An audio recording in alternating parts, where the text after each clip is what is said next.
अखिल विश्वाला शांततेचा महासंदेश देणारे तथागत भगवान गौतम बुद्ध, भारतीय घटनेचे शिल्पकार परमपूज्य नेते डॉक्टर बाबासाहेब आंबेडकर, माता रामाई, माता माता हिमाई, माता सावित्री यांच्या महान विचारांना आणि स्मृतींना सर्वप्रथम शिवार अभिवादन करतो.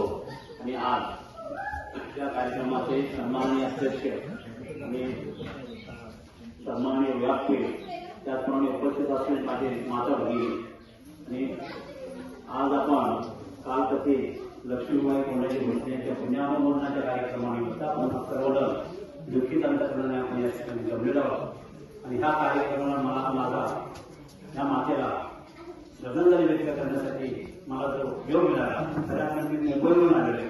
पहिली गोष्ट म्हणजे ह्या मातेचा परिचय म्हटला सांगायचा तर यांची मुलगी म्हणजे आमची चुलती पारुबाई ती लहान असताना यांच्या लग्नाला आलं. मला आठवत नाही पण लहान होतं. आणि त्याच्यानंतर 81 मध्ये माझं लग्न झालं. त्या लग्नामध्ये ऐकून घ्या मुंबईला आलेले होते.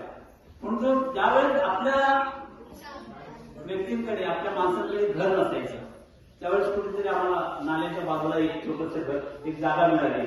त्या जागेमध्ये भरणी टाकायचं काम त्या मातेने केलं. म्हणजे आमचं परपंच म्हटलं तर ह्या बाईने आम्हाला आमदार उभा केला. त्यांचं जे पुण्य आहे त्या पुण्यानुमोदनाच्या कार्यक्रमाने त्यांनी काय चांगलं कर्म केलेले आहे त्या अनुषंगाने मला त्यांचं मी ऋण व्यक्त करतो मी इथे आल्यामुळे असं मला वाटतं. आणि उपस्थित सर्वांनी एक आपले धर्मप्रवचन का सुधाकरजीचं जे प्रवचन चांगलं शांत त्यांनी ऐकून घेतलं.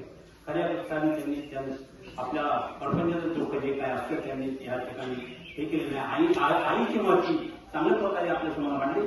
त्याबद्दल मी जास्त काय बोलत नाही. पण ह्या मात्र मी माझ्या कार्यकुटुंबांच्या वतीने केनवे गावाच्या वतीने आरपीआयच्या वतीने एक तर सहकारी गृहनिर्माण संस्थेच्या वतीने मी आणि बौद्ध समाज सामाजिक संस्थेच्या वतीने मी या ठिकाणी भावपूर्ण श्रद्धांजली व्यक्त करतो. इथे संपूर्ण जय भीम जय